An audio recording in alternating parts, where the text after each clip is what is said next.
Hello everyone, welcome to this edition of Market Watch, brought to you by EnergyBin, the leading business-to-business wholesale exchange for PV resale. I'm Thomas Hennessy, Business Development Manager here at EnergyBin, and I'm joined by my colleague, Melissa Schmid, who's our Marketing Communications Manager. Melissa, thanks for being here today. We're going to talk about PV module wholesale prices within the secondary market. EnergyBin recently published the PV module price index report. Melissa, tell us about the report. Where does the data come from? Well, the PV module price index is based on resale activity on the EnergyBin exchange from our over 500 members who are reselling crystalline silicon modules throughout the 2021 year. That totaled to 2 million panels, or 745 megawatts of material. And these panels have fallen out of the primary market for one reason or another, and therefore are considered secondary market goods when resold on the EnergyBin trading exchange. We're really excited to share this data for the first time since EnergyBin launched 5 years ago at Solar Power International. The secondary market has been rather slow to start, but recently, as in the last 2 years, we've seen a big increase in site activity on our exchange. Wouldn't you agree, Thomas? Yes, I agree. We've seen many solar companies have success using EnergyBin to list equipment for resale, and this report really is the first effort to track secondary market activity. I should note that although the report is specific to CSI modules, solar companies also resell inverters, BOS equipment, batteries, and even other components on EnergyBin. This report tracks module trade only because, other than labor, modules make up the largest bulk of the project. When it comes down to the wire, module prices can make or break a project budget. That's right, they really can make or break a project. And really another reason why we wanted to focus in just on modules is because they comprise over 60% of the equipment traded on EnergyBin today. Another reason to track modules is because they've been in the news a lot lately for political economic reasons. Last February, the Section 201 tariffs were extended for another 4 years, and now the withhold release order is still in effect for those modules suspected of containing components from the Xinjiang province in China. And now the U.S. Department of Commerce is investigating modules from Southeast Asia suspected of circumventing anti-dumping rules for modules to limit trade imports from China. So all of these factors, along with supply chain constraints, really put pressure on those project budgets and timelines. And you mentioned that modules listed for resale on EnergyBin have fallen out of the primary market for one reason or another, and therefore they're considered secondary market goods. Would you explain some of these reasons? Yes, these reasons that I'll list off now are just reasons that our members have stated are more common than not. They could be material that is considered surplus, clearance, or B grade. They could be excess from bulk orders or leftovers from projects, or material from delayed, canceled, or downsized projects. They could be asset liquidations from bankruptcies and acquisitions. They could be premature decommissions. And what I mean by that is just projects that come offline, but yet the panels still have years, if not decades, of life left to give. And then refurbished goods goes into that as well. Okay, that's interesting. And another reason to add to the list is roof replacement. Sometimes a solar system is disconnected and taken apart for a new roof, and the owner may decide not to reconnect the solar system. I just spoke to a homeowner the other week who would prefer to resell her solar system rather than reconnect it. Would you explain more about the sample size that the PV module price index analyzed? Definitely. Of the 2 million modules that the report analyzed, 96% were new with warranty and 4% were used.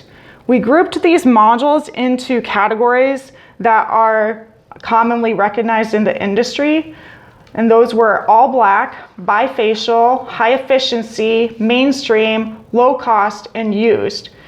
over 83% of these panels fell into three categories: all black, high efficiency, and mainstream. And then the wattage ranged anywhere from 120 watts to as much as 540 watts, with over 80% being 300 watts or higher. Wow, okay. It seems like this sample size dispels the myth that PV modules for resale are just a bunch of junk. We've heard that sometimes. All of these panels are really high quality material. Melissa, what are the key pricing trends revealed in the PV module price index? Well, to start, we found that although deep discounts exist, the secondary market is not immune to inflation. Surprise, surprise. However, prices across all of these technology levels appear to be comparable to or lower than national average trends. For the whole of 2021, industry analysts quoted anywhere from 12.5% to as much as 17.5% price increases for both domestic and imported modules, and that really depends on the volume ordered. And then prices on EnergyBin were at least that level, if not lower, and some prices even were comparable to global prices, which surprised me. And for example, in the high efficiency module class, modules listed as low as 24 cents per watt, and in the mainstream, modules listed as low as 25 cents per watt. A seller's decision to list at a deep discount really depends on his or her need to liquidate assets quickly. I agree, and I've spoken with many companies who tell me they're cash flow poor and they're project rich. And since many projects are custom built, it's often easier to resell material from a canceled project to free up cash rather than to roll that material into a new project. That's exactly right. And another trend I wanted to point out was one that surprised me. It was, despite all of these fluctuations in 2021, the price index revealed that secondary market prices did not increase significantly from January 2020. Other than all black, which is in high demand and increased 25%, all the other categories did not increase beyond what you would expect from year to year. And in fact, the high efficiency and low cost module classes actually decreased by 5% from January 2020 levels. Wow. That's amazing. Yeah. And you're referencing technology class, and it sounds like the bulk of resale volume on EnergyBin is high quality equipment. But I'm wondering about the bankability of these modules. Did the PV module price index report on manufacturers, brands, or how many are tier 1 modules? Yes, I'm glad you asked that question, Thomas. The report did look at branding, and it found that over 80% of the brands listed for resale on EnergyBin are from tier 1 manufacturers, such as LONGi, Trina, Hanwha Q-Cells, Canadian Solar, Bouvier, just to name a few. Okay. Melissa, what pricing trends can we expect in the second half of this year, in your opinion? Well, it's really hard to tell for sure what's going to happen because the secondary market is in continuous flux. However, I agree with industry analysts who have stated that they don't expect module prices to stabilize or fall anytime in the near future.